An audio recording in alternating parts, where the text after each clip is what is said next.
Assalamualaikum warahmatullahi wabarakatuh. Alhamdulillahirabbil alamin. Kaifa halukum? Bagaimana kabar kalian? Semoga selalu diberikan kesehatan oleh Allah Subhanahu wa taala. Langsung saja kita pada video kali ini Pak Guru akan membahas bab mata pelajaran tentang tafsir ya. Kita akan melanjutkan tafsir dari surat Al-Fatihah. Yang pertemuan sebelumnya kita sudah membahas tentang tafsir ta'awud dan basmalah. Tapi sebelum kita jauh lebih dalam membahas tafsir surat Al-Fatihah, kita bersama-sama memahami, mempelajari isi kandungan secara singkat dari surat Al-Fatihah terlebih dahulu. Baik, surat Al-Fatihah. Surat Al-Fatihah itu disebut juga sebagai Ummul Kitab. Ummul Kitab ini artinya adalah induk dari kitab Al-Quran. Induknya adalah surat Al-Fatihah, disebut sebagai Ummul Kitab. Kemudian Al-Fatihah ini secara bahasa artinya adalah pembuka, ya, yaitu pembuka surat dari satu Al-Quran penuh, dari 114 surat. Jadi Al-Fatihah itu sendiri adalah surat nomor pertama sebagai pembuka. Kemudian surat Al-Fatihah itu turun di Mekah, diturunkan oleh Allah kepada Rasulullah Shallallahu Alaihi Wasallam secara langsung ayat 1 sampai selesai. Ayat 1 sampai 7 semuanya langsung diturunkan kepada Rasulullah Shallallahu Alaihi Wasallam, yaitu tergolong surat Makkiyah, yaitu surat yang diturunkan di Makkah. Ya, langsung saja. Kemudian surat Al-Fatihah ini kita kemarin sudah membahas yang pertama, kandungan dari ayat pertama, yaitu Bismillahirrahmanirrahim, dengan menyebut nama Allah yang Maha Pengasih lagi Maha Penyayang. Kemudian ayat yang kedua adalah Alhamdulillahirabbil alamin. Alhamdulillah, segala puji li bagi Allahi Allah, Rabbi Tuhan al-alamin, semesta alam.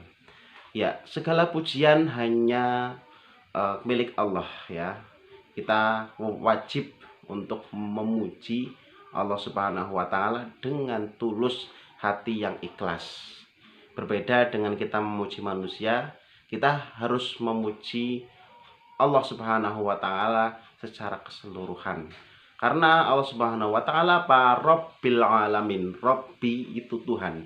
Kalau kita sudah menyampaikan Rabbi, yaitu bahwa Allah Subhanahu wa taala itu Tuhan. Tuhan apa? Tuhan yang menciptakan kita, Tuhan yang kita sembah, dan Tuhan yang menguasai. Rabbil alamin, yaitu menguasai semesta alam ini.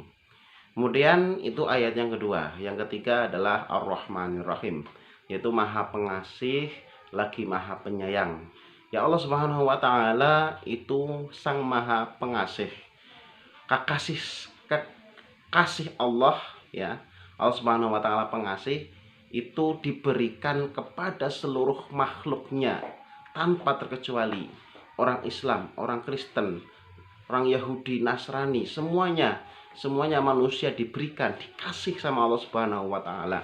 Kemudian tidak hanya manusia, tetapi makhluk yang lain juga merasakan Maha Pengasihnya Allah. Hewan, tumbuhan, semua dikasih sama Allah Subhanahu wa taala. Tetapi Allah juga Maha Penyayang ya. Selain Maha Pengasih, Allah juga Maha Penyayang.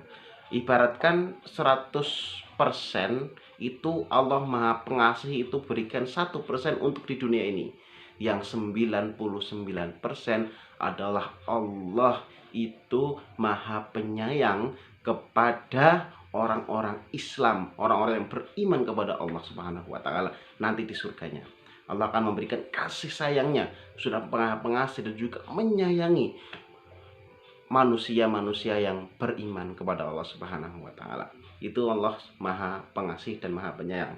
Maliki, yang menguasai, Yaumiddin, hari pembalasan. Allah menguasai hari kebangkitan, hari kiamat. semua amal kita akan dipertanggungjawabkan di hadapan Allah Subhanahu wa taala. Kita akan dihitung amal perbuatan kita, apakah lebih berat yang kebaikannya atau lebih berat keburukannya. Mudah-mudahan kita semuanya dilindungi oleh Allah, diberikan bimbingan agar kita juga di hari kiamat nanti kita bisa mempertanggungjawabkan semua amal ibadah kita di hadapan Allah, kemudian kita dimasukkan ke surganya Allah Subhanahu wa taala.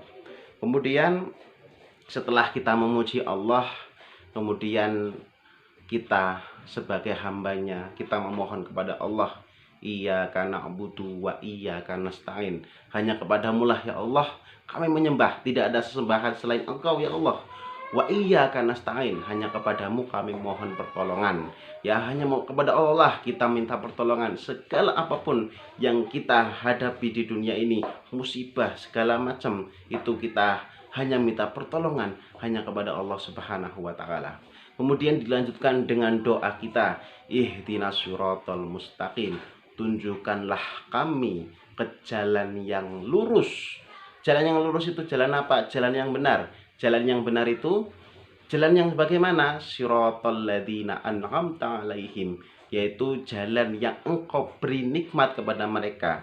Siapa yang diberikan nikmat oleh Allah Subhanahu wa taala? Dia adalah jalannya para nabi dan para rasul Allah Subhanahu wa taala. Kita minta kepada Allah agar kita selalu jalan kita menuju jalan yang diberi nikmat, yaitu jalannya para nabi dan rasul. Ghairil maghdubi, bukan jalan orang yang Allah murkai, ya. Siapa mereka yang Allah murkai? Yaitu di dalam tafsir disebutkan bahwa yang dimurkai oleh Allah adalah orang-orang Yahudi. Kemudian waladhdallin, dan bukan jalan orang yang sesat. Yang sesat ini adalah orang-orang Nasrani.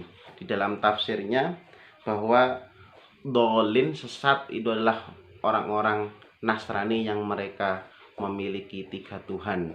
Jadi kita meminta kepada Allah agar kita selalu diberikan jalan yang lurus, bukan jalan yang Allah murkai, dan juga bukan jalan orang yang sesat. Ya, mungkin itu saja tafsir surat Al-Fatihah pada pertemuan kali ini. Silahkan kalian bisa mencatatnya, mudah-mudahan bermanfaat buat kalian. Syukron ala husni ihtimamikum. Terima kasih atas perhatiannya. Wassalamualaikum warahmatullahi wabarakatuh.